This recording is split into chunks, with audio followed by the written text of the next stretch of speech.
तद्भक्ताय नमो नमः।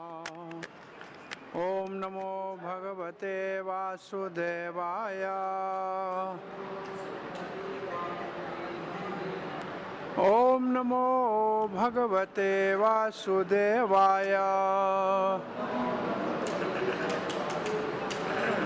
ओम नमो भगवते वासुदेवाय।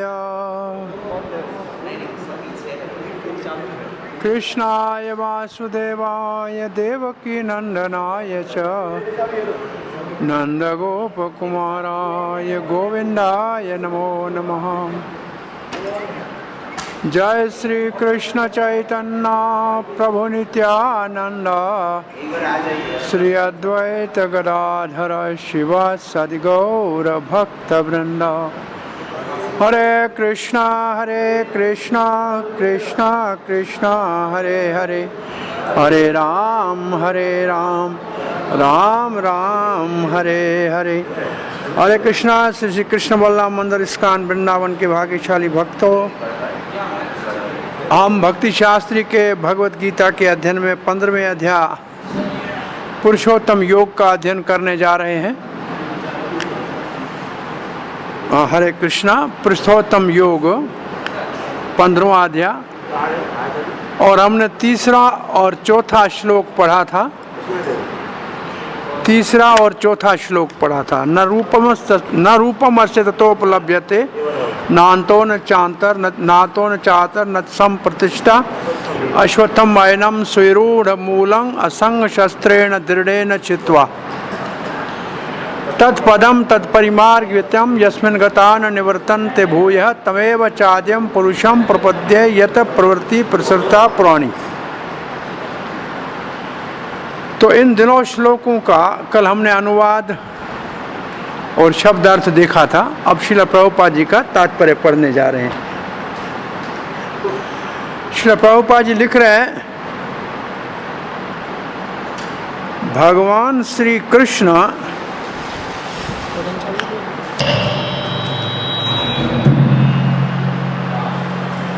श्रील प्रभुपाद जी का तात्पर्य, आइए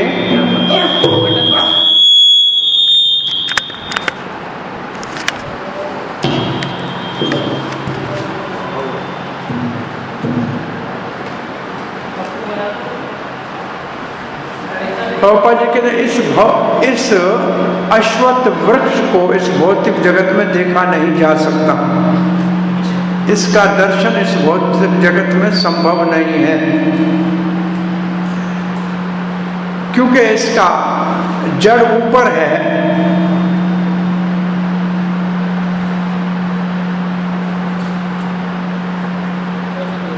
तो इसका अर्थ है कि जड़ ऊपर है, तो वास्तव में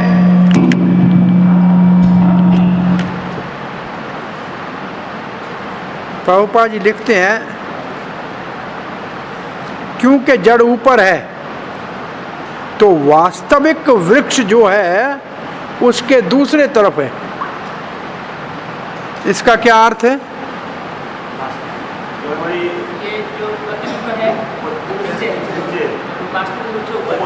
अगर जड़ ऊपर है तो वास्तविक वृक्ष उसके दूसरे तरफ है। इसका मतलब सत्यलोक से ऊपर ब्रजा नदी के दूसरे तरफ वैकुंठ लोक को प्रभुपाद जी सह कह रहे हैं वास्तविक वृक्ष। और फिर प्रभुपाद जी लिखते हैं, जब हम इस वृक्ष में बंधे हुए हैं, जब हम इसी वृक्ष में अटके हुए हैं, तो फिर हम इस वृक्ष कहाँ से शुरू होता है कहाँ अंत होता है ये नहीं जान सकते। कि हम इसी के अंदर फंसे हुए तो कैसे जानेंगे, नहीं जान सकते हैं। परंतु फिर भी इसका कारण जानना चाहिए। प्रभुपाद जी कहते कैसे जानना चाहिए, बोला बहुत सरल तरीका है। मेरा पिता, मेरे पिता का पिता, ऐसे हम आगे जाएंगे तो सबका पितामह ब्रह्मा तक पहुंचेंगे। भाई सृष्टि कहाँ से पैदा हुई, ब्रह्मा से हुई। नहीं प्रजापति हुए, उसका पिता, हम ये हमारा वंश ये है। तो मतलब हम तो मानो के विश्वामित्र वंश के हैं कि वशिष्ठ वंश के हैं कि ये हमारा गोत्र है। तो वो कहाँ से है, बोला ब्रह्मा का पुत्र। तो ब्रह्मा किसके पुत्र है, गर्भोदक्षाई विष्णु के। तो गर्भोदक्षाई विष्णु कहाँ से आया। तो ऐसे अंत तो गत्वा हमको इस वृक्ष के आदि मूल को जानना चाहिए। अब प्रभुपाद जी कहते हैं जब हम भगवान तक पहुंच जाएंगे तो हमारी खोज जो है वो पूर्ण होगी। हमारी खोज है, लिखा परिमार्गितम का मतलब है खोज करना। तो खोज हमारी पूर्ण कब होगी, जब हम भगवान तक पहुंचेंगे, जो आदि इस वृक्ष का आदि मूल है, जहां से ये वृक्ष निकलता है। अब श्रील प्रभुपाद जी लिखते हैं कैसे वहां पहुंचेंगे। एक शब्द लिखा है, सबको पता है कैसे पहुंचेंगे वहां तक। कैसे पहुंचेंगे भगवान तक, क्या लिखा है देखो, भक्तों के संग से। कैसे भक्तों के संग से, जो भगवत तत्व के ज्ञान को जानते हैं। तो इसका मतलब जो हमारी खोज है, इसका अर्थ ये हुआ जो हमारी खोज है कि इस जगत का जड़ कहाँ है, तो इसके लिए हमको भक्तों का संग करना चाहिए जो ये ज्ञान जानते हैं, और तब हम भगवान तक पहुंच जाएंगे।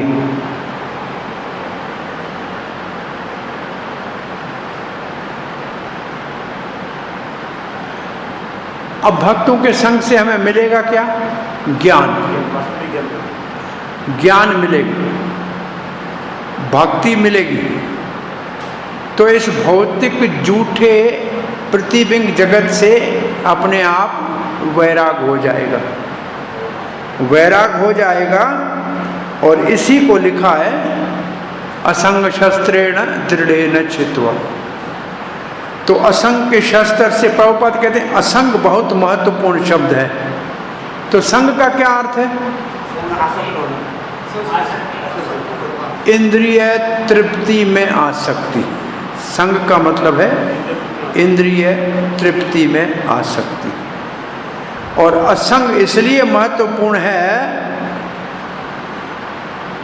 कि जो इंद्रिय तृप्ति में आसक्ति के साथ एक दूसरा शब्द भी प्रभुपाद जी लिखा है, वो दोनों नहीं है तो असंग है, और दोनों है तो संग है। क्या है, एक इंद्रिय तृप्ति की और दूसरा भौतिक प्रकृति का प्रभुता या स्वामी बनने का विचार। ये है आसक्ति। दुनिया में आसक्ति क्या है, इंद्रिय तृप्ति की वस्तुएं सब चाहिए और ये सब मेरी हैं। ये है संग। और असंग का मतलब ये दोनों नहीं चाहिए। इसका अर्थ भौतिक प्रकृति के हम स्वामी नहीं है, भगवान स्वामी है। हमारी इंद्रियों को तृप्त करने की जगह पे हमें कृष्ण की इंद्रियों को तृप्त करना चाहिए। हमें भोग को त्याग के सेवा को सीखना चाहिए। ये इसका अर्थ है। इसलिए हमें त्याग सीखना चाहिए। बोला कैसे, कैसे त्याग सीखेंगे, आध्यात्मिक विज्ञान से। कहाँ से आध्यात्मिक विज्ञान मिलेगा, प्रमाणिक शास्त्र से। और प्रमाणिक शास्त्र कौन समझाएगा, प्रमाणिक गुरु, जो वास्तव में जानता है। तो इसलिए असंगता सीखने के लिए आध्यात्मिक विज्ञान, आध्यात्मिक शास्त्र से, आध्यात्मिक गुरु के माध्यम से प्राप्त होगा। और ऐसे संग और ऐसे सत्संग से, ऐसे संग में, सत्संग से हम भगवान के विषय में जान सकते हैं, यही उसका फल है। ऐसा संग करेंगे और सत्संग करेंगे। यहाँ डिस्कशन लिखा है, डिस्कशन का अर्थ है सत्संग। इसमें क्या लिखा है? और विचार विमर्श करने, ऐसे कुछ भी लिखा है। भक्तों के संग में सत्संग से का फल क्या है कि हम परम पुरुष भगवान तक पहुंचेंगे। तब क्या करना चाहिए? भक्तों के संग में सत्य शास्त्र को सुनने से पता लगा कि ये भगवान है, तब हमको क्या करना चाहिए? शरणागति। तब भगवान का शरण लेना चाहिए।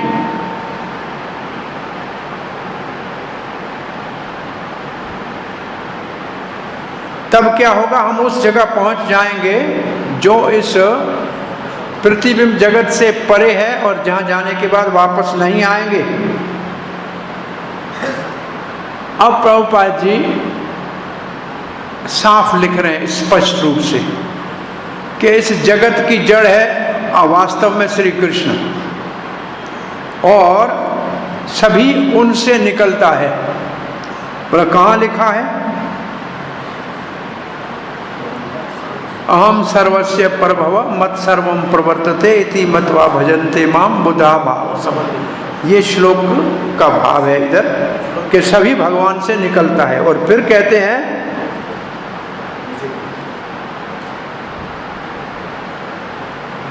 भगवान का सहायता प्राप्त करने के लिए हमें भगवान की शरणागति करनी पड़ेगी और भक्ति करनी पड़ेगी। कैसे? बोला श्रवण कीर्तन आदि के द्वारा।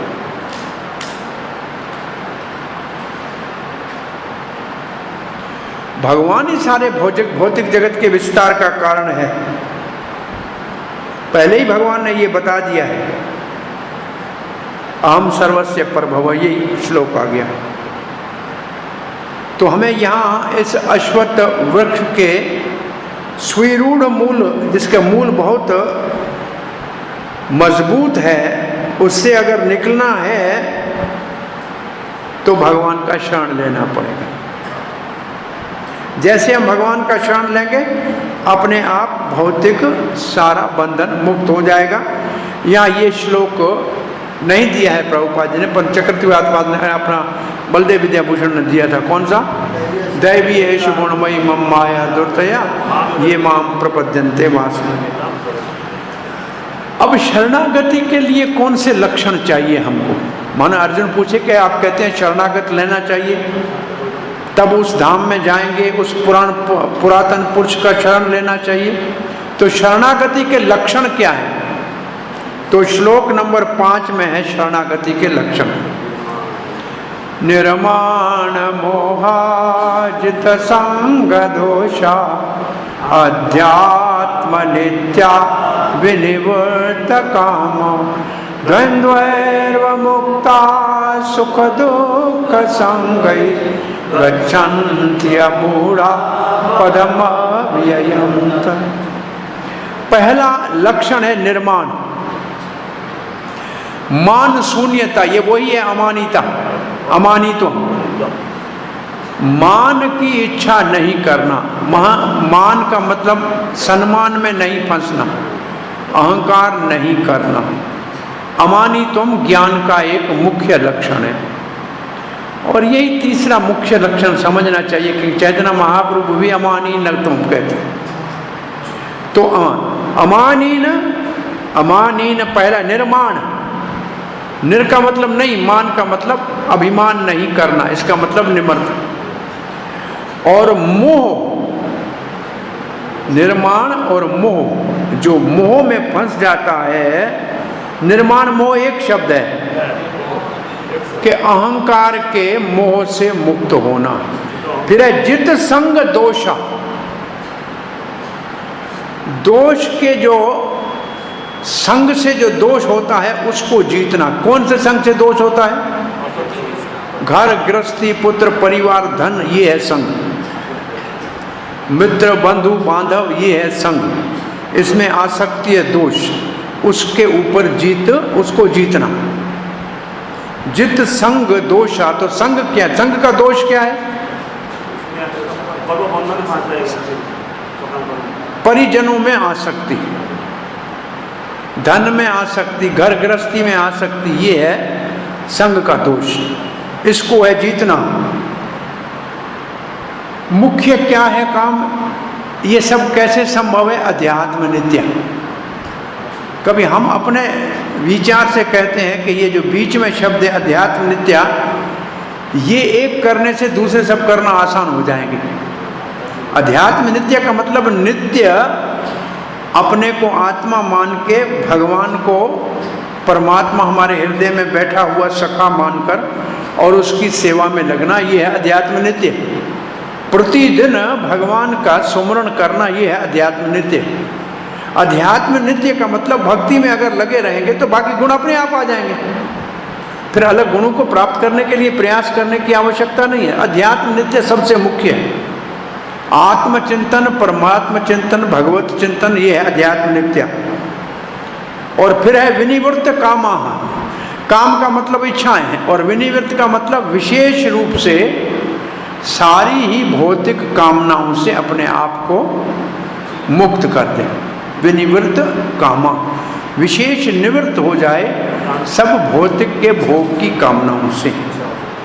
फिर है द्वंद्वरी मुक्ता सुख दुख संगई, जिसको सुख दुख रूपी द्वंद्व कहते हैं ना, उससे ऊपर उठ जाए और असमूढ़ बने।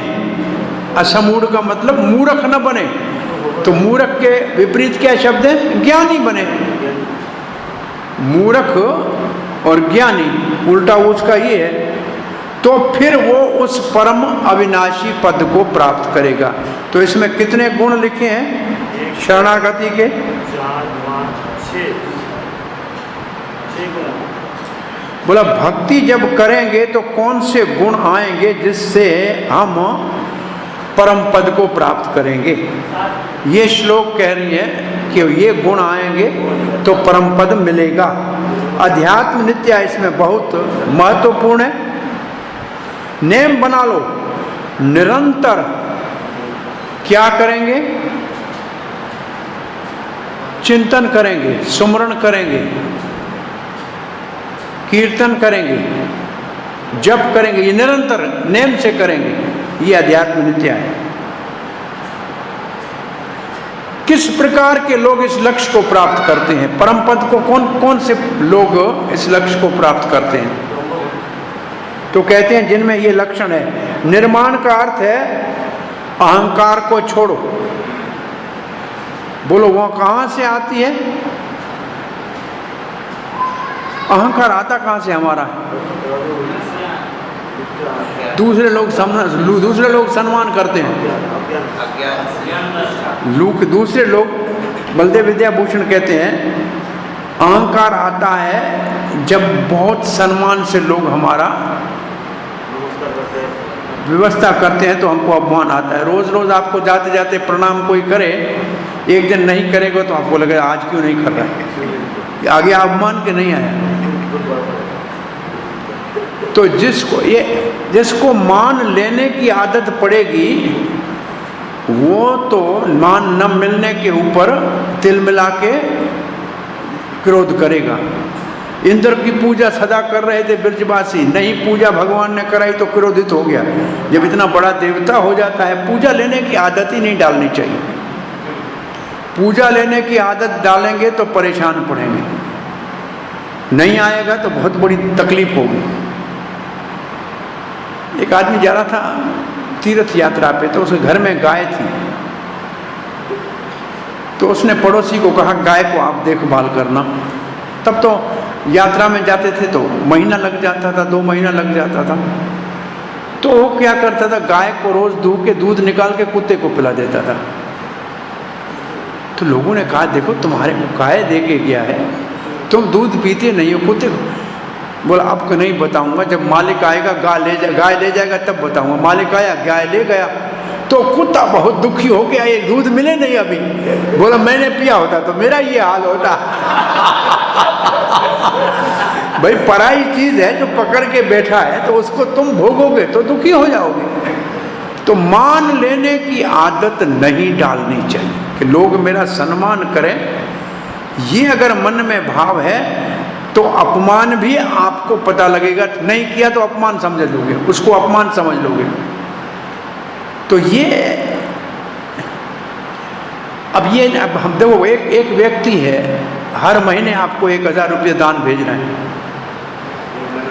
1 महीने में नहीं भेजा तो आप क्या कहोगे, आपको क्या कहना चाहिए? लालची हो गया, अरे क्या हुआ, इतना बड़ा आदमी हो गया, बस पैसा देना बंद कर दिया, अहंकार आ गया, ऐसे कहना चाहिए।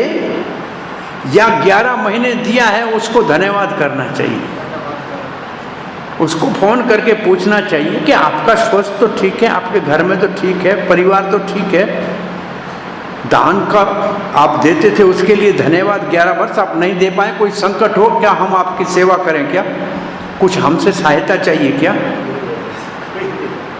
ऐसा सोचे, वो है समझदार।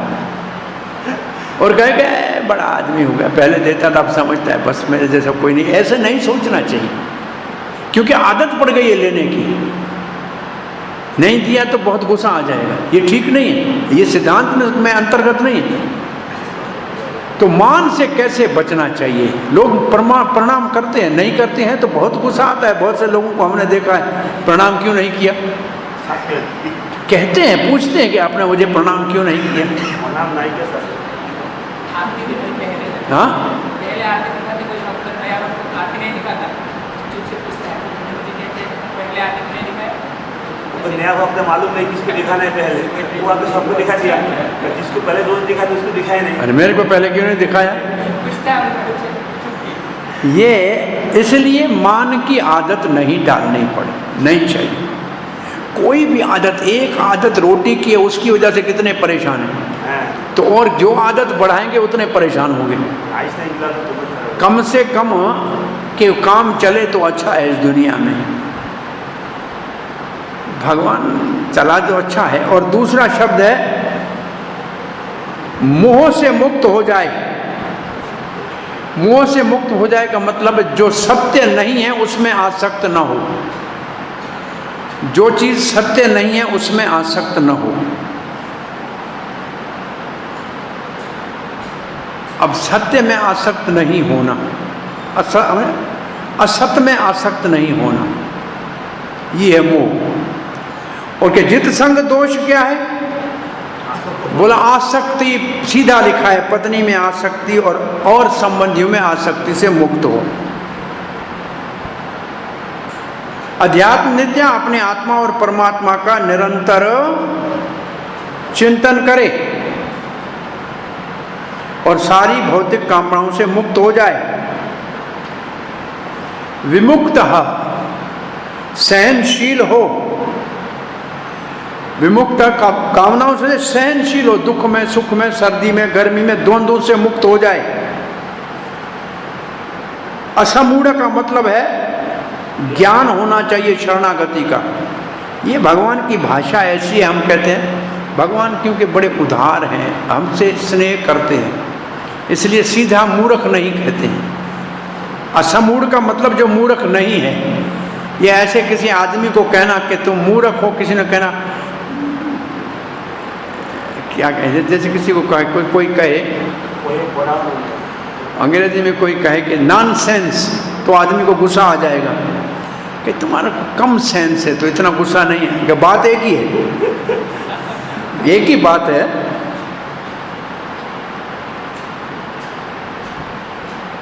तुम बहुत क्रोधी हो तो गुस्सा आ जाएगा। क्रोध कम करना चाहिए, इसका मतलब ज्यादा ही कर रहे हो, बात एक ही है। तो भगवान कहते हैं ऐसे मूर्ख न बने, इसका मतलब शरणागति के ज्ञान से भगवान को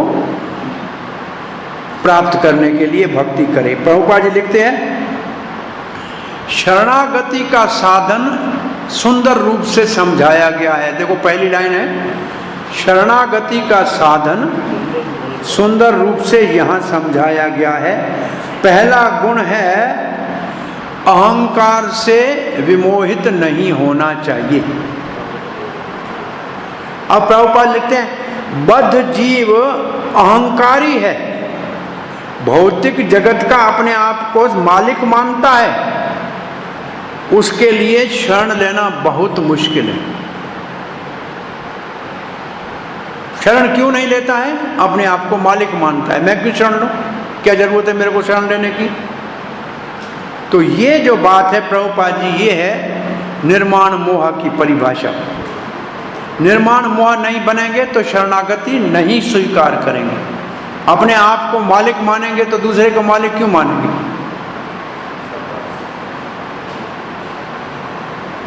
प्रभुपाद कहते हैं वास्तविक ज्ञान को अर्जित करना चाहिए कि भगवान भौतिक जगत का स्वामी है, मैं नहीं हूं। जो ये बात निर्णय जीवन में करेगा कि भगवान इस जगत का स्वामी है, मैं नहीं हूं, वो किस बात के ऊपर अभिमान करेगा? आपको एक बार हमने बताया था, एक व्यक्ति छोटे गांव में बड़ा जमींदार था, सारी मार्केट के दुकान उसके थे। ऐसे बहुत से आजकल भी हम लोग जानते हैं, पूरे गांव की जमीन उनकी है, लोगों को रहने के लिए दी है कि घर बनाओ रहो, जमीन हमारी है, नाम आपके नहीं होगी, जब तक रहो तक रहो। तो उसका बहुत बड़ा सारा, तो एक महात्मा उसके घर चले गए तो उसको दिखाने लगा कि ये सारे दुकान है ना अपने बाजार, ये अपनी है, ये यहाँ से ट्रांसपोर्ट की गाड़ियाँ चलती हैं, सब अपनी है, हमारी है, ये ज़मीन जहाँ तक दिखती है ये सब अपनी है। तो महाराज देखा कि इस बेचारे को बड़ा अहंकार हो गया है। एक गांव छोटे के अंदर इतनी संपत्ति से इतना बड़ा अपने आप को समझता है, मैं मालिक हूँ। तो महाराज ने जो विश्व का मैप है, मानचित्र जो गोला है धरती का, बोला इसके ऊपर तुम्हारा देश कहाँ है, जरा दिखाओ। तो उसके पूरे देश को तो इतना एक चोटी जितनी जगह थी। बोला इसमें तुम्हारा गांव कहाँ है? बोला नहीं है। बोला तुम्हारे गांव का तो दुनिया वालों को तो पता ही नहीं है कि तुम्हारा गांव कहाँ है, तो तुम्हारा ये सामान की क्या वैल्यू क्या है? तो इतना बड़ा समझ तो मेरा इतना है, तो दुनिया कितनी बड़ी, उसमें तुम्हारा नाम निशान भी नहीं। तो अहंकार बहुत बुरी चीज है और अहंकार भगवान को पसंद नहीं है। अहंकार भगवान को पसंद नहीं है। भगवान अहंकार अपने भक्तों का मिटाते हैं। गरुड़ को ये अहंकार था, मेरे जैसे तेज कोई नहीं चलता है। सुदर्शन को अहंकार था कि मैं ही सबसे बड़ा भगवान का शस्त्र हूँ, रक्षक हूँ। सत्यभामा ने कहा मुझसे कोई सुंदर नहीं है। तो भगवान ने तीनों को अहंकार से मुक्त करने के लिए गरुड़ को भेजा कि हनुमान को बुला के आओ किम पुरुष लोक से। तो हनुमान को गरुड़ ने कहा चलो, भगवान ने बुलाया। बोला तुम जाओ, मैं भगवान की पूजा करके आता हूँ। बोला बंदर तुम कब पहुँचोगे? बैठो मेरे पीठ के ऊपर, जल्दी ले चलो। हनुमान समझ गया भगवान का वाहन के ऊपर मुझे बैठने को कह रहा है, इसका मतलब इसको अहंकार है, अपने आप को कुछ समझ गया हनुमान। तो हनुमान ने गरुड़ को उठा के ऐसे पकड़ा, पानी में फेंका कि जाओ मैं अपने आप आऊँगा। हनुमान जी तो वहाँ से तेज गति से चले। भगवान ने सुदर्शन चक्र को कहा कर आप द्वारका की रक्षा करना, किसी को अंदर नहीं आने देना। सुदर्शन चक्र घूम रहा है। हनुमान ने कहा अंदर जाना है, बोला नहीं जा सकते हो। भगवान ने मना किया। बोला मेरे को बुलाया है, गरुड़ लेने आया था। नहीं माना, चक्कर को पकड़ के दांतों में दबा दिया। वो चक्कर ही जगन्नाथ के पास पड़ा, टेढ़ा हो गया। अब हनुमान जी भगवान के वहाँ जाके उतरे द्वारका में, तो भगवान ने कहा अरे बड़ा भक्त हनुमान आएगा, पूछेगा सीता देवी कहाँ है। तो सत्यभामा ने कहा मैं इतनी सुंदर नहीं हूँ कि अब मुझे देख के संतुष्ट नहीं होगा क्या? हनुमान ने आके प्रणाम किया, बोल नहीं रहा है। बोला बोलो भगत हनुमान।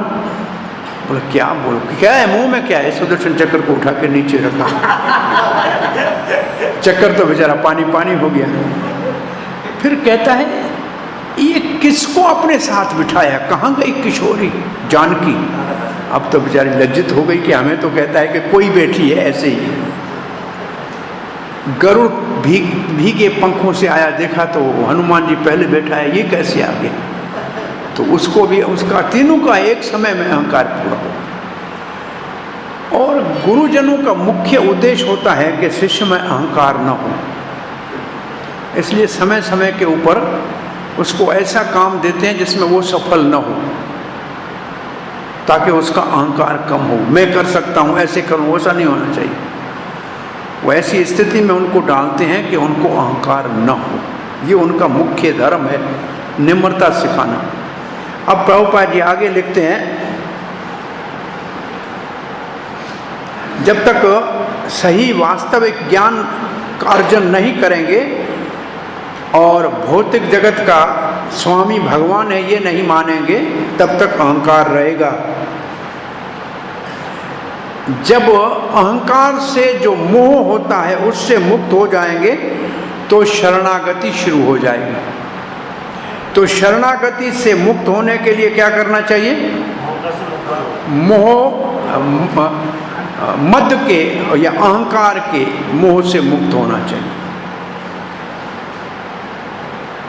जो सदा ही दूसरों से सम्मान चाहता है भौतिक जगत में, उसके लिए भगवान का शरण लेना बहुत कठिन है। अब देखेंगे अन्य स्थानों में लिखा है कि जो लोग बड़े इस पद पे हैं, चाहे बड़े पढ़े लिखे हैं या उच्च कुल में हैं, वो भगवान के शरणागत नहीं हो सकते। कुंती महारानी कहते हैं वो भी भाव से गोविंद गोपाल भी उच्चारण नहीं करेंगे। तो ये शरण कौन नहीं लेगा? जिसको अहंकार होगा वो शरण नहीं लेगा। और इसलिए प्रायः बड़े लोगों को भक्त बनाना बहुत मुश्किल है, क्योंकि उनको अहंकार होता है, पद का अहंकार होता है, विद्या का अहंकार होता है, धन का अहंकार होता है। वो लोग हमको सेवक बनाना चाहते हैं, स्वयं शरण नहीं लेंगे। वो तो गुरुजी को भी सेवक बनाना चाहते हैं कि हमारी आज्ञा से जैसे हम कहें वैसे करें। और ऐसे बहुत से लोग हमको मिलते हैं, गुरुजी हमारी जेब में है, कहेंगे गुरुजी हमारी जेब में है, जहाँ बोलेंगे वहाँ चलेंगे, आप बोलो कहाँ ले चलना है। लोग ऐसे बोलते हुए हमने देखे हैं, हमारी जेब में है गुरुजी। तो ये जो बात है, ऐसे लोग शरणागत नहीं हो सकते, बहुत मुश्किल है।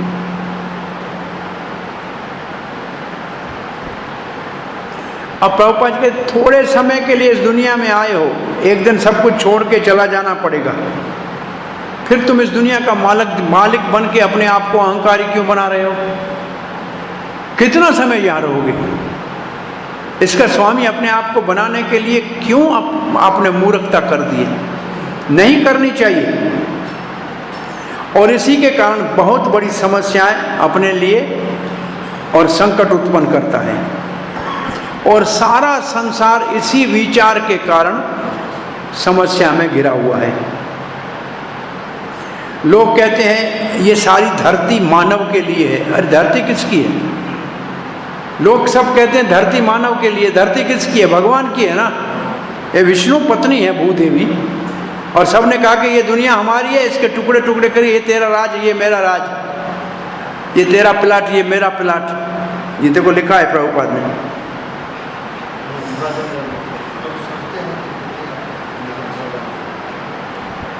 हम दुनिया के मालिक हैं, ये है मूर्खता, सारी दुनिया में दिखने में आती है।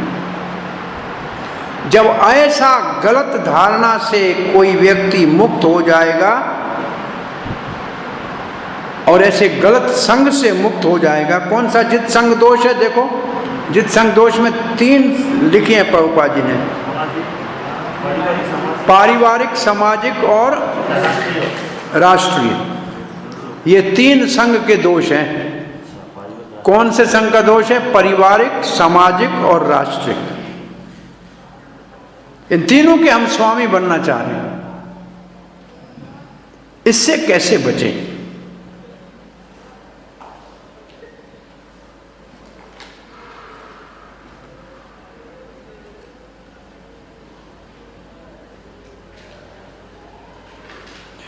ये जो गलत बंधन है संसार में, वही हमको भौतिक जगत में बांध के रखते हैं।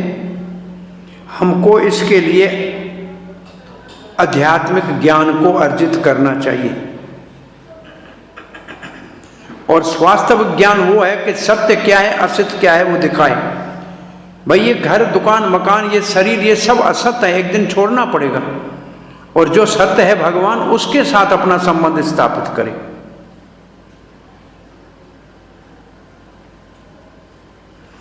और जब ये ज्ञान प्राप्त होगा तो द्वंद्वों से मुक्त हो जाएगा, सुख दुख से, गर्मी सर्दी से, मान अपमान से मुक्त हो जाएगा।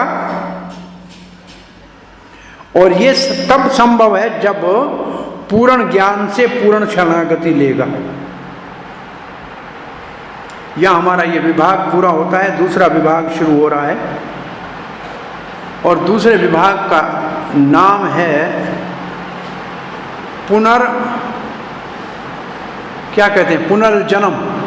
पुनर्जन्म। अगर नहीं संसार के वृक्ष को असंग शस्त्र से काटेंगे तो बार बार संसार में जन्म लेना पड़ेगा। और बंदर की तरह, बंदर के समान एक डाली से दूसरी डाली तक ऊपर नीचे कूदते रहना पड़ेगा। कभी ऊपर जाएंगे स्वर्ग में ऊपर की डाली में, कभी नीचे की डाली में, ऐसे घूमते रहेंगे संसार वृक्ष में। तो ये पुनर्जन्म का जो दूसरा विभाग है 6 से 11 तक,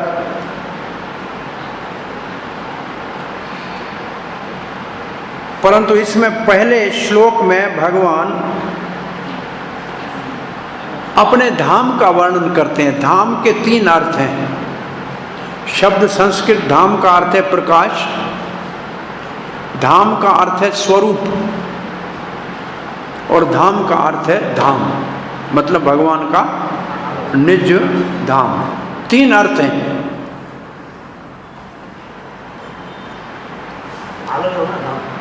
प्रकाश स्वरूप और भगवान का निज निवास। निज निवास। क्योंकि 1-2 आचार्यों ने भगवान के स्वरूप बोल दिया है, भगवान के ब्रह्म ज्योति को भी धाम बोला है, भगवान का प्रकाश भी धाम है, भगवान भी धाम है, और भगवान का निवास भी धाम है। तीनों धाम है। लेकिन प्रभुपाद जी ने भगवान के धाम को ही धाम लिया है। न तद्भास्यते सूर्यो न शशांको न पावकः यद्गत्वा न निवर्तन्ते तद्धाम परमं मम। जहाँ न सूर्य के प्रकाश की जरूरत है, न चंद्रमा के चांदनी की जरूरत है, न अग्नि की जरूरत है, न बिजली की जरूरत है, वहाँ जाने वाला वापस नहीं आता है, वो मेरा परम धाम है।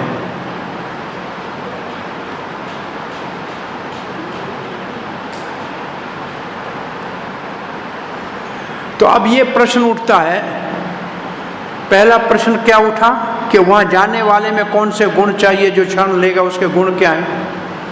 अब कहते हैं जहाँ जाए, जिस जगह जाएगा उसके लक्षण क्या है।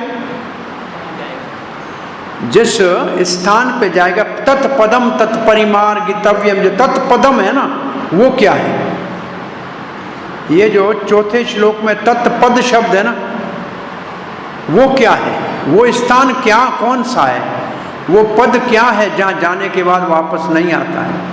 उसका उत्तर है ये कि वो ऐसी जगह है जहाँ सूर्य चांद ये नहीं है, क्योंकि वो अपने आप स्वयं प्रकाशित है। वो स्वयं प्रकाशित है, आत्मनिर्भर है, दुख रहित है। वहां सूर्य ही नहीं है तो गर्मी नहीं है, सर्दी नहीं है, कुछ भी नहीं है। जहाँ सूर्य नहीं है तो गर्मी सर्दी कहाँ से आएगी भाई। गर्मी सर्दी तो सूर्य कैसे आती है, बोलो वहां कोई दुख नहीं है। तद धाम परमम मम, तो धाम का एक अर्थ है प्रकाश, वो आध्यात्मिक है, भौतिक इंद्रियों से परे है, और जो मुझसे संबंधित है उन सबको प्रकाशित करता है। माम, हरिवंश पुराण में लिखा है, तत्परम परमं ब्रह्म सर्वं विभज्यते जगत और फिर ममैव तद घनम तेजो ज्ञातमहर्षि भारत, वो जो परम ब्रह्म प्रकाशमय है जिससे सारा जगत प्रकाशित है, आप जानो कि वो घनीभूत मेरा प्रकाश है भारत। और कठोपनिषद में भी ये है, न तत्र सूर्यो भाति न चंद्र तारकम नेमे विद्यतो भाति कुतो अयम अग्नि तमेव भान्तुम अनुभाति सर्वम तस्य भाषा सर्वम इदम भाति। लिखा है ना ये यहाँ लिखा है। इसका अर्थ है कि वहाँ ये कुछ नहीं है, वो अपने आप प्रकाशित है। अब भगवान उस पद का वर्णन कर रहे हैं जिसको जाने के बाद वापस नहीं आना पड़ता है।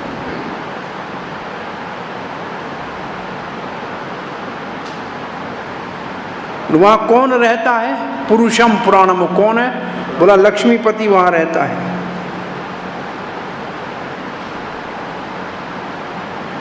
और शरणागति से प्राप्त होता है। प्रभुपाद जी क्या लेते हैं? कृष्ण जहाँ रहते हैं वो कृष्ण गोलोक और वृंदावन का यहाँ वर्णन हुआ है। आध्यात्मिक जगत में प्रकाश की कोई जरूरत नहीं है क्योंकि वह स्वयं प्रकाशित है। एक ही ऐसा जगत में एक ऐसा लोक है जो स्वयं प्रकाशित है इस जगत में। कौन सा? सूर्य। सूर्य स्वयं प्रकाशित है, बाकी सबको प्रकाश की जरूरत है। परंतु वैकुंठ में सभी अपने आप प्रकाशित हैं। और जो प्रकाश है वैकुंठ का उसको क्या कहते हैं? ब्रह्म ज्योति। ब्रह्म ज्योति आध्यात्मिक जगत का प्रकाश है। प्रभुपाद कहते हैं वास्तव में वो ब्रह्म ज्योति कृष्ण लोक से प्रकट होती है। भगवान के श्री अंग से निकलने वाली कांति है और वही सर्वत्र फैली हुई है। उस प्रकाश के ऊपर कोई एक छोटा सा बादल आ जाता है ना, वो महत्त्व का बादल आता है, उतना ही टुकड़ा भौतिक जगत कहलाता है जो अंधकारमय है। एक अन्य स्थान पे प्रभुपाद ने लिखा है, ये आकाश बिल्लू क्यों नजर आता है? समुद्र में उसका ये तो हुआ विज्ञान की बात। यहाँ कहाँ समुद्र है? यहाँ भी बिल्लू दिख रहा है।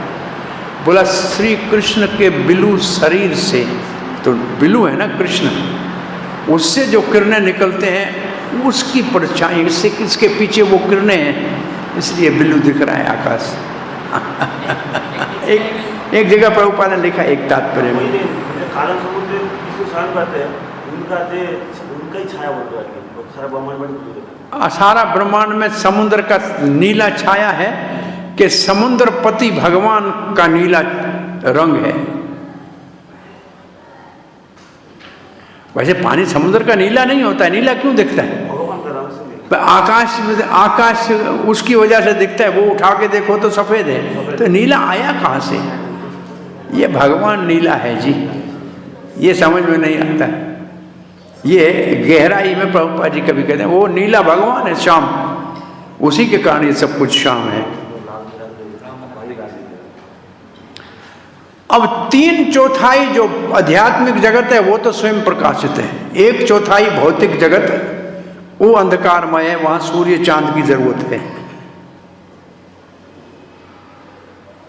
जब तक कोई भौतिक जगत में है तब तक बद्धजीवा है, और जैसे आध्यात्मिक जगत में जाएगा तो इस प्रतिबिंब रूपे अश्वत्थ वृक्ष के बंधन से मुक्त हो जाएगा, और वहां जाएगा तो फिर कभी भौतिक जगत में नहीं आएगा। इस बद्ध अवस्था में सभी लोग अपने आप को भौतिक जगत का स्वामी मानते हैं, परंतु मुक्त अवस्था में भगवत धाम जाएंगे तो सबको भगवान का पार्षदत्व प्राप्त होगा, और वहां सच्चिदानंद जीवन है। और प्रभुपाद जी कहते इस समाचार को सुन के वहां जाने के लिए इच्छा होनी चाहिए। इतना सारा समाचार मिल रहा है, तो यहाँ से समाचार मिलता है अमेरिका में ज़्यादा पैसा मिलते हैं, जीवन का स्तर अच्छा है, भाई वहाँ तो लोग सब अमेरिका जाना चाहते हैं कि भाई वहाँ, तो जब इतना सारे समाचार मिल रहा है कि भगवान के धाम में कुछ ज़रूरत नहीं है, इसका मतलब आपको बिजली का बिल आएगा नहीं, कभी पानी का बिल आएगा नहीं, कभी बूढ़े कभी होंगे नहीं, तो वहाँ क्यों नहीं लोग जाना चाहते? प्रभुपाद क्या लिखा है? इस शुभ समाचार का लोगों को लाभ लेना चाहिए, लिखा है ना।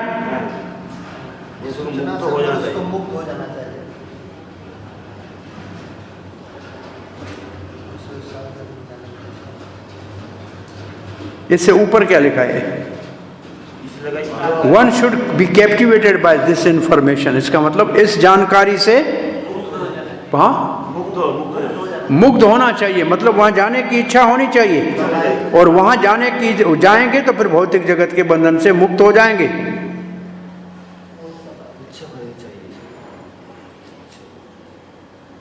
जो आसक्त अधिक है इस भौतिक जगत में, आसक्ति को छोड़ना बहुत मुश्किल है,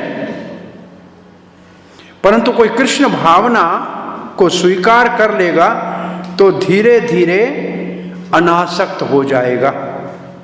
अच्छा, धीरे धीरे अनासक्त कैसे हो जाएगा? कृष्ण भावना में आएगा तो समस्त कृष्ण के सेवा में नियुक्त हो जाएगा, तो इंद्रिय हमें भौतिक भोग की समय नहीं रहेगा। कृष्ण भावना में लगने से धीरे धीरे भौतिक जगत से अनासक्त हो जाएगा। कैसे, क्यों? इंद्रिय शुद्धि हो जाएगा। ऊंचा रस जब प्राप्त होगा तो जो नीचा वाला रस है वो चला जाएगा, ऊपर का रस मिलेगा तो नीचा रस छोड़ देगा। क्योंकि कृष्ण में आसक्ति हो जाएगी तो जगत से अपने आप अनासक्त हो जाएगा। कृष्ण भावना में कृष्ण में आसक्ति होगी, जो कृष्ण में आसक्ति हो गई तो जगत से अनासक्ति के लिए अलग प्रयास नहीं करना पड़ेगा। कृष्ण में आसक्त होना है, और कृष्ण का नाम ही सर्व आकर्षक है, और हम आकर्षक नहीं हो पा रहे हैं क्योंकि बद्ध अवस्था में है। शुद्ध अवस्था में आते और कृष्ण भावना के कार्य से हम शुद्ध होते जाएंगे तो अपने आप कृष्ण में आकर्षित होते जाएंगे। जितनी मात्रा में कृष्ण में आकर्षित होंगे उतनी मात्रा में अनासक्त हो जाएंगे जगत से। बहुत सरल बात है। एक उदाहरण हम बहुत पुराने जमाने में दिया करते थे, आपको याद है? कृष्ण आकर्षित है और हम भगवान कृष्ण के अंश हैं, हमको कृष्ण की ओर आकर्षित होना चाहिए, क्यों नहीं हो रहे हैं बदजीव? एक उदाहरण दिया करते थे हम। चुंबक लोहे का बना है, चुंबक लोहे का है, और लोहे की छोटी कील उसको चपकनी चाहिए ना अपने आप। भाई कोई भी आप चुंबक लेके ऐसे लगाओ, जितनी कील है उसमें चमक जाए कि नहीं? तो ये स्वाभाविक है, चुंबक के निकट आते ही चपक जाएगी। परंतु एक कील ऐसी है जिसके ऊपर जंग लगा है, बरसात में मिट्टी लग गई है, वो चुंबक के ऊपर रखोगे तो भी नहीं चिपकेगी। ऐसे है कि नहीं? अब क्या करना चाहिए? चुंबक में कमजोरी है क्या?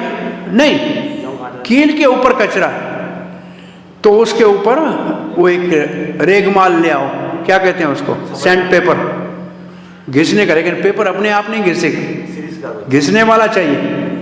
घिसने वाला उसके ऊपर से जंग उतारेगा तो कुछ नहीं करना पड़ेगा, वो अपने आप जाके चुंबक को चपकेगा। चपकेगा कि नहीं चपकेगा? तो ये कृष्ण भावना को शुभारंभ करना है गुरु के माध्यम से, मैल उतारना शुरू करना। और रेगमाल हमारा ये महामंत्र जपते हैं ना, ये चेतो दर्पण मार्जन करता है, और जैसे उतर जाएगा अपने आप कृष्ण में आकर्षित हो जाएंगे, फिर कोई पकड़ के ले जाने की जरूरत नहीं है। तो ये धुलाई होना बहुत जरूरी है। और धुलाई आपने देखा है, जो चुंबक में एक लगा दो फिर उसके साथ 10, 20, 25 लंबी लंबी लाइन हो जाएगी। ये हो गई परंपरा। एक को पकड़ो दूसरे को पकड़ो, वो अपने आप तुम्हारे को उससे जोड़ देगा। ये परंपरा हो गई। तो ये जो नहीं क्यों जाते, कृष्ण भावना में भावित होने से, प्रभुपाद जी क्या लिखते हैं? कृष्ण भावना में भावित होने से कृष्ण में आसक्त होंगे तो जगत से अपने आप अनासक्त हो जाएंगे। ये नहीं लिखा है कृष्ण में आसक्त होंगे, ये लिखा है कि जगत से अनासक्त होंगे। कारण क्या? कृष्ण में आसक्त हो जाएंगे।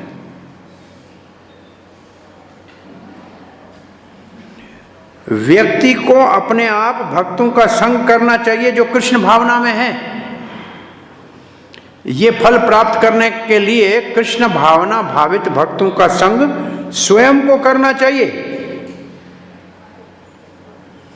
कृष्ण भावना संस्था कहाँ है उसका पता लगाना चाहिए और वहां जाके भक्तिमय सेवा में लगना चाहिए।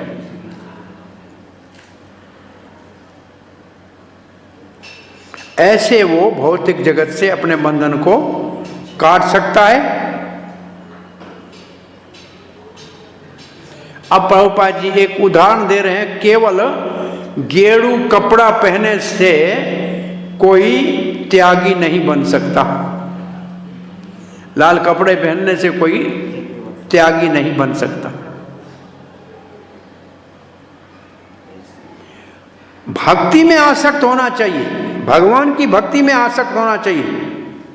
इसलिए गंभीरता से भक्ति के कार्यों में लगना चाहिए, जैसे 12वें अध्याय भगवत गीता में बताया गया है। तभी इस भौतिक जगत के प्रतिबिंब रूपी अश्वत्थ वृक्ष से मुक्त होंगे। 14वें अध्याय में यह बताया गया है,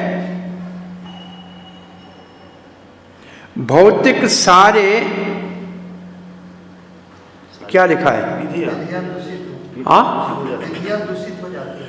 क्या दूषित? भौतिक भक्ति द्वारा सारी विधियां दूषित हो जाती है। भगवत भक्ति द्वारा भौतिक भक्ति द्वारा भक्ति शुद्ध रूप में केवल भक्ति शुद्ध, भक्ति शुद्ध है, और दिव्य है। आज भौतिक भक्ति और भौतिक क्या लिखा है? 14वें अध्याय में क्या लिखा है? 14वें अध्याय में सब प्रकार के जो विधियां भौतिक भक्ति द्वारा सारी विधियां दूषित है। ये जो भौतिक विधियां दूषित है, भक्ति की मतलब सूर्य। The contamination of all kinds of process of material nature is described. विधि शब्द ठीक नहीं। विधि होती है किसी बंधन से छूटने के लिए, प्रोसेस को विधि तो लिखा है, लेकिन यहाँ विधि इसका भाव नहीं है, ध्वनित नहीं हो रहा है। सारी कार्य 14वें अध्याय में सब प्रकार के भौतिक जगत के दोषों का वर्णन है। प्रोसेस नहीं है। प्रोसेस कैसे? हाँ नहीं, वो तो बंधन के लिए तो नहीं है ना, ये तो बंधन है। इसे लिखा तो क्या, दूषित का बात लिखा है, मुक्ति का बात नहीं लिखा है। भौतिक जगत में जितने भी दोष हैं वो है प्रकृति के 3 गुणों के कारण, जिसके कारण ऊंच नीच जूनियों में जाता है कोई। इसका वर्णन हो चुका है और एकमात्र भक्ति से ही शुद्ध अवस्था को प्राप्त कर सकते हैं। परमम मम का बहुत महत्वपूर्ण शब्द है, अर्थ है कि जो कुछ संसार में 1 इंच भी जमीन है वो भगवान की है, परंतु भगवान का अपना आध्यात्मिक जगत षड ऐश्वर्य संपन्न है सब कुछ भगवान का, परंतु भगवान का धाम इससे परम है। तो ये वो परम है, तो ये क्या है? परम नहीं है। कठोपनिषद का वो श्लोक लिखा है। और फिर कहा केवल शरणागति से उस धाम को प्राप्त कर सकते हैं और कोई साधन नहीं। ममैवांशो जीवलोके जीवभूत सनातनः मनसिष्ठानि इंद्रियाणि प्रकृतिस्थानि करिष्यति। ममैवांशो जीवलोके, जिस लोक में जितने भी जीव हैं वो मेरे अंश हैं और ये जीव सारे सनातन है, जीव भूत सनातन है। मनसिष्ठानि इंद्रियां, मन और 5 इंद्रियां, विशेष रूप से ज्ञान इंद्रियों का वर्णन है, परंतु च शब्द है मन षष्ठ इंद्रियाणि, हाँ, ममेश जीवलोके जीवभूत सनातन मन शिष्टानि इंद्रियाणि प्रकृति स्थानी करिष्यति। मन और 5 ज्ञान इंद्रियां कहां से प्राप्त हुई? प्रकृति से। इसके कारण क्या हो रहा है? कर्षण हो रहा है। इसका मतलब जन्म मृत्यु का चक्कर चल रहा है। कर्षति का अर्थ है जन्म मृत्यु के चक्कर में भटकना। क्या शब्द अर्थ में लिखा है? संघर्ष करता है। किस चीज का? जीने का। जी सकता नहीं है, मरेगा, फिर जन्म लेना पड़ेगा, यही चक्कर चलेगा। जन्म मृत्यु का चक्कर।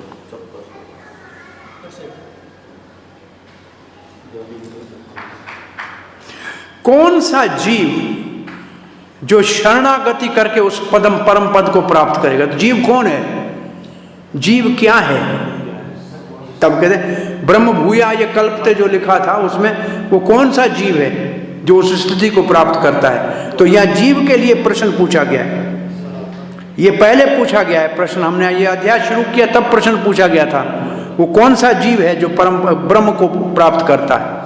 परम पद को कौन प्राप्त करता है? वाराह पुराण में लिखा है भगवान के 2 प्रकार के अंश हैं, एक स्वांश है और एक विभिन्न अंश है। स्वांश है विष्णु और विभिन्न अंश को जीव कहते हैं। वह शब्द लिखा है ये विभिन्नांश तो जीव स्यात्, जो विभिन्न अंश है उनको जीव कहते हैं, स्वांश को भगवान के विष्णु तत्व कहते हैं। तो 2 प्रकार के अंश हैं। जीव है सनातन, परंतु बद्ध अवस्था में अपनी इंद्रियों के द्वारा और मन के द्वारा जो प्रकृति से प्राप्त हुए हैं, सदा ही मोह में रहता है। कैसे बंधा होता है? बोला जैसे किसी व्यक्ति के पांव में बेड़ियां बंधी हुई हो, जंजीरें हो, उसके साथ चले, ऐसे इनके साथ चलता है बंधा हो। ये जंजीरों का काम करते हैं। बोला वो जंजीरें कौन सी हैं? वो जंजीर मन और 5 इंद्रियों की जंजीरें कौन सी है? विश्वनाथ चक्रवर्ती कहते हैं अहंकार से स्वीकार करता है ये मेरा है, ये है जंजीर, ये घर मेरा है, कि ये कमरा मेरा है, हाँ, ये चीज मेरी है, ये है जंजीर, ये जंजीर है। हाँ, जंजीर कौन सी है? अहंकार किसमें? ये मेरा है, ये मेरापन का अहंकार ही जंजीर है जो बंधन में ढल के बैठी है। जीव मेरा अंश है, मेरा ही अंश है। शंकर ब्रह्मा जी और किसी देवता का अंश नहीं है, मेरा केवल एकमात्र अंश है। एव का अर्थ ये है। और जीव सनातन है, इसका अर्थ है किसी समय पैदा नहीं हुआ है, ये नित्य है। वो शंकराचार्य का भाव है, इसको बलदेव विद्याभूषण ने लिखा है, क्योंकि उस समय प्रचलित है कि दो एक सिद्धांत हैं मायावादियों के। एक है प्रतिबिंब सिद्धांत कि ब्रह्म ऊपर है, जगत में उसका केवल प्रतिबिंब है। और दूसरा है आच्छादित ब्रह्म, ब्रह्म के ऊपर भौतिक शरीर आ गया है तो बंध गया है, शरीर टूट जाएगा तो ब्रह्म में मिल जाएगा। जैसे बर्तन के अंदर खाली जगह है, बर्तन टूट गया तो सब आपस में मिल गया। तो वो जीव को दो प्रकार से ज्ञानी जीव का वर्णन करते हैं। एक आच्छाद्यवाद, ब्रह्म आच्छादित, दूसरी प्रतिबिंबवाद। परंतु ये श्लोक उन दोनों का खंडन करता है कि सनातन है, तो बर्तन टूट से एक कैसे होगा, है ही सनातन। और दूसरे अध्याय का 14वां श्लोक है मेरे ममैवांसो नहीं है वो, ये 14वां श्लोक कौन सा है? 14, मेरे ख्याल में 14वां है। कौन सा है? नहीं, तब नहीं, फिर तो इससे पहले देही नो अस्मिन यथा देही। 11 है, 13। देहिनो अस्मिन दे यथा देहे भी इस बात का प्रमाण है कि हर देही में एक आत्मा है, तो सनातन है। तो ये जो दो सिद्धांत है मायावादियों के, ये श्लोक उसका खंडन करता है। अब थोड़ा सृष्टि का यहाँ क्रम लिखा है, आप 2 मिनट इसको जानना चाहें थोड़ा सा। ये इंद्रियां क्या है जिससे बंधा हुआ है? भाई इंद्रियां, मनसिष्ठान इंद्रियां तो कहाँ से आए? बोला प्रकृति से आए। बोला कैसे आए? बोला प्रकृति से पहले अहंकार निकला, और अहंकार सतोगुण में हुआ तो मन, अहंकार रजोगुण का हो गया तो इंद्रियां, ऐसे इनकी उत्पत्ति हुई। ये सृष्टि का क्रम है। प्रकृति से पहले अहंकार उत्पन्न होता है, और अहंकार सात्विक होता है तो मन, और राजसिक होता है तो इंद्रियां, और तामसिक होता है तो फिर और कुछ चीजें क्या है, हाँ, फिर उनके विषय इंद्रियों के प्रकट होते हैं।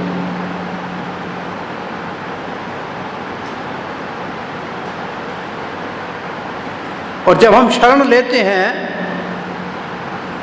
तो ये भौतिक इंद्रियां हमारी यहीं रह जाती हैं, और हम अपने आध्यात्मिक स्वरूप में भगवत धाम जाएंगे। तब हमारा आध्यात्मिक शरीर, आध्यात्मिक इंद्रियां होंगी, और वहां जाके भगवान की सेवा में लगेंगे। और ये प्रभुपाद ने भी दिया है, माध्यायनंदी आनन्य श्रुति, एक श्लोक दिया है, देखो। सवाएश ब्रह्मनिष्ठ इदं शरीरम मर्त्यम अतिश्रियते अतिसृज्य ब्रह्मा अभिसंपद्यते ब्रह्मणा पश्यति ब्रह्मणा शृणोति ब्रह्मण एव तेदं सर्वमनुभाति। भौतिक जगत से मुक्त होकर आध्यात्मिक शरीर जब प्राप्त होगा तो भगवान को देखेंगे, मिलेंगे, बात करेंगे। प्रभुपाद जी के लिखेंगे, आमने सामने मिलेंगे, ब्रह्म के स्तर पे आएंगे। तब बलदेव विद्याभूषण ने 1-2 और श्लोक दिए हैं, और ये 2 मत दिए हैं। अब हम प्रभुपाद जी के थोड़ा लंबाई दिया है। ब्रह्म की शक्ति है जीव, और 7-5 में शक्ति ही कहा गया है, जीव भूता महाभाव।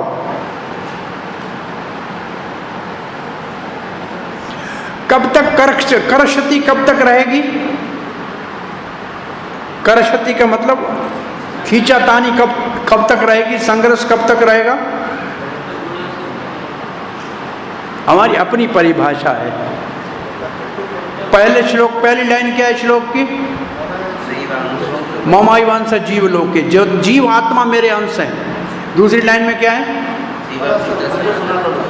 जो जीव है ना वो सनातन है, उसको भूत लग गया है। भूत लग गया का मतलब भौतिक शरीर प्राप्त हुआ है। जब किसी को भूत लगता है ना संसार में, तो वो अपने आप को भूल जाता है, और जो भूत है ना उसकी भाषा बोलता है। तो हम आत्मा है, कृष्ण के दास हैं, हमको ये शरीर का भूत लगा है। हम कहते हैं नहीं मैं ब्राह्मण हूँ, मैं बहुत बड़ा पंडित हूँ, मैं विद्वान हूँ, मैं ये देश का हूँ, ये भूत लगा हुआ है। तो ये भूत उतरेगा तो कर्षति खत्म हो जाएगा। ये मैं और मेरे का भूत लगा हुआ है। तो जिसको लगता है भूत, वो अपनी असली पहचान तो कर नहीं सकता है, तो बेचारा दुख ही भोगेगा। जिसको भूत लगता है वो दुख भोगता है। तो हमको लगा है भूत। कौन सा भूत? ये 5 शरीरों का, 5 तत्वों का शरीर वाला भूत। तो जो भूत में बंधा हुआ जीव है वो सनातन है। भूत भी सनातन है, परंतु भूत इसका नहीं है।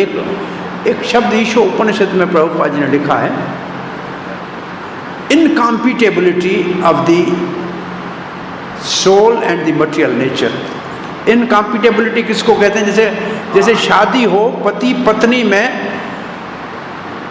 झगड़ा है, वो साथ रह ही नहीं सकते, तो क्या करना पड़ेगा? अलग होना पड़ेगा ना। तो हमारे को, हम इस शरीर के साथ रह ही नहीं सकते। ये कभी भी, ये क्या है? तलाक के बिना कोई रास्ता नहीं। इस शरीर को तिलांजलि देनी पड़ेगी, नहीं तो असली स्वरूप नहीं मिलेगा। परंतु एकदम नहीं दे सकते। तो उसके लिए प्रोसेस है। ये जीव और शरीर का तालमेल आपस में बैठेगा ही नहीं। ये भले मिले हुए हैं आपस में, विवाह कर दिया है इनका भगवान ने, लेकिन ये साथ रह नहीं सकते। ये इनकॉम्पिटेबल है, इसको छोड़ना ही पड़ेगा। इसकी विदाई बहुत जरूरी है। और इसकी विदाई कैसे करेंगे? आस्ते आस्ते भक्ति के माध्यम से बंधन से मुक्त होने का प्रयास करेंगे। प्रभुपाद जी क्या लिखते हैं इस श्लोक में? जीव के वास्तविक पहचान स्पष्ट रूप से बताई गई है कि जीव एक भगवान का अंश है।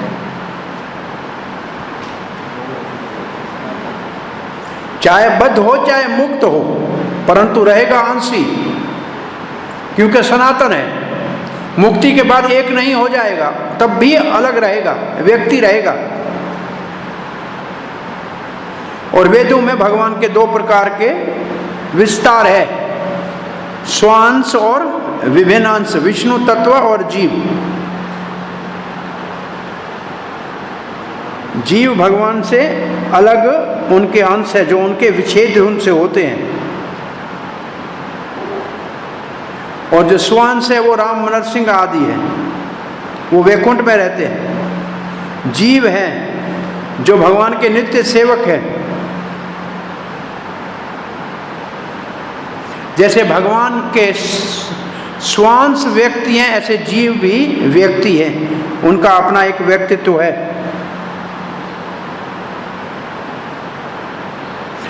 भगवान का अंश है, इसलिए एक गुण भगवान का मुख्य है। कौन सा?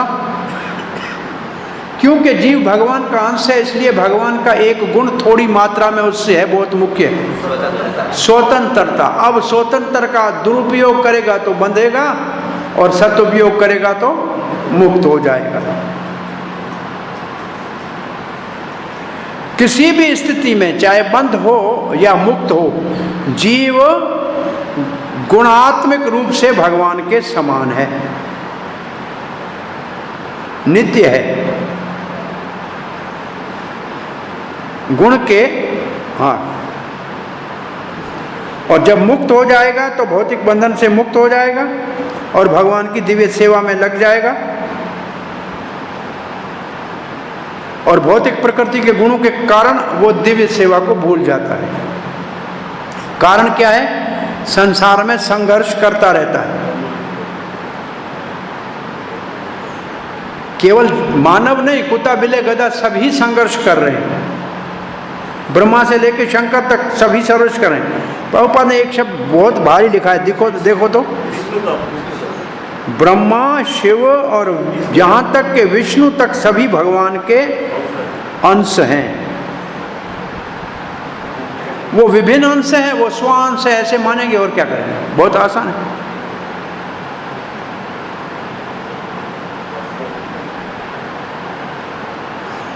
ये नित्य हैं, ये अस्थायी नहीं है। करशति शब्द बहुत महत्वपूर्ण है। उसका अर्थ है संघर्ष कर रहे हैं, बहुत ज्यादा प्रयास कर रहे हैं। लोहे की जंजीरों से बंधा हुआ है। किसने बांधा है? अहंकार ने बांधा है।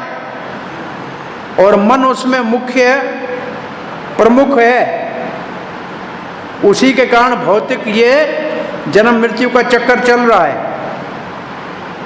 सात्विक मन होगा तो सात्विक कर्म करेगा, राजसिक मन होगा तो राजसिक कर्म करेगा, तामसिक मन कर्म होगा तो नीचे की जूनियों में ले जाएगा।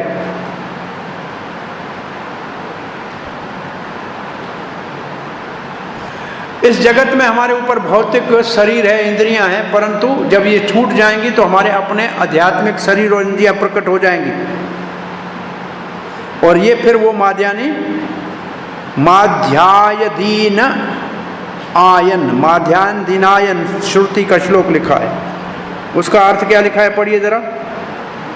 यहाँ यह बताया गया है कि जब जीव अपने इस भौतिक शरीर को त्यागता है और आध्यात्मिक जगत में प्रवेश करता है तो उसे पुनः आध्यात्मिक शरीर प्राप्त होता है, जिससे वह भगवान का साक्षात्कार कर सकता है। और फिर लिखा है, फिर भगवान को सुन सकता है, भगवान को आमने सामने देख सकता है और भगवान को अच्छी तरह से समझ सकता है जैसे भगवान है। और स्मृति में भी इसका लिखा है, वसंती यत्र पुरुषः सर्वे वैकुंठ मूर्त्य। ये तीसरे स्कंद भागवत का श्लोक है, तीसरे स्कंद भागवत का श्लोक है। वहां सब चतुर्भुज रूप में विष्णु के रूप में वैकुंठ में रहते हैं।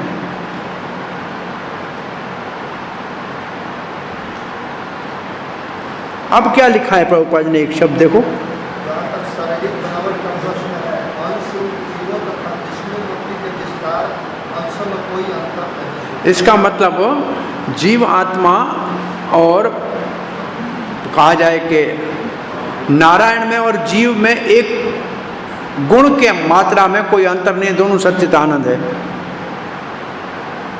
इसका अर्थ है मुक्ति के समय जीव आध्यात्मिक शरीर को प्राप्त करेगा भगवान की कृपा से। ममई वंश बहुत महत्वपूर्ण शब्द है। इसका अर्थ ये नहीं कोई टुकड़ा है भगवान से अलग हो गया है। दूसरे अध्याय में स्पष्ट किया गया है कि जीव को काटा नहीं जा सकता है, ये भौतिक नहीं है, ये तोड़ के जोड़ा नहीं जा सकता है।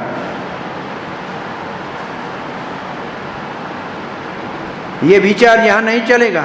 संस्कृत में सनातन शब्द का अर्थ है वो नित्य है, और दूसरे अध्याय में ही कहा है देहिनो अस्मिन् यथा देहे।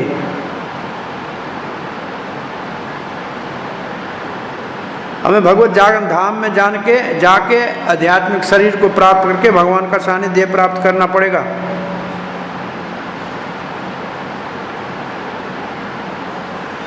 और फिर प्रभुपाद जी उपमा दे रहे हैं क्या, सोना और सोने का टुकड़ा एक ही बात है। ऐसे हम और भगवान में कोई अंतर नहीं है। यहाँ कथा पूरी होती है, कल 8वें श्लोक से आगे पढ़ेंगे। शरीरम यद्वापनोति चाप्योत्करा मतीश्वरा गृहीत्वा निसंयाति वायुर्गंधा निवास। तो ये एक शरीर से दूसरे शरीर में जीव कैसे जाता है। तो आज हमने क्या पढ़ा, हरे कृष्णा। चले, हमने 3, 4, 5, 6, 7 इतने श्लोक पढ़े, ठीक है। 6 और 7 का क्या कनेक्शन है? कर्षति, कौन खींच के ले जाता है? मन खींच के ले जाता है इंद्रियों के साथ। कहाँ ले जाता है? एक शरीर से दूसरे शरीर में ले जाता है। 6 का कर्षति, 7 में एक शरीर से दूसरे शरीर में ले जाने का कारण मन। उसके अनुवाद तात्पर्य में लिखा हुआ है। चलो जी, हरे कृष्ण बोलो।